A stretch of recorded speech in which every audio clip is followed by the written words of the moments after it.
নমস্কার। কবিতা খগেন খুড়ো, কলমে ও কণ্ঠে আমি সুকুমার গড়াই।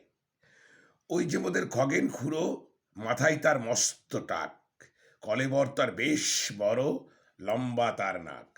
রোজ রোজ তার কুমড়ো চাই, চাই মুড়ি মুরকি মোয়া, খাদ্য রসিক খুড়ো মোদের, কত না খাওয়া দাওয়া। রুটি খায় খান ৩০, সঙ্গে ৫০০ গুড়, দুধ তার ৩ কেজি লাগে, নাক যেন তার সুর। সকালে ঘুমালে বিকালে ওঠে, ঘুমের বেশ বাহার, ঘুম থেকে উঠে ২ কেজি ফল চাই, দেখি তার আহার।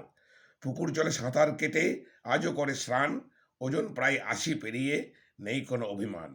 বউ তার ব্যস্ত সারাদিন, নানা খাবার জোগাড়ে, ১.৫ কেজি চালের ভাত খায়, মাছ মাংস মিষ্টি দই তারপরে। আজ কবিতার খাওয়া দাওয়া দেখে অবাক হয় সকলে, খুড়োর খাবার দিও না খোঁচা, দেখো সব নয়ন মেলে। নমস্কার, সবাই ভালো থাকবেন, সুস্থ থাকবেন।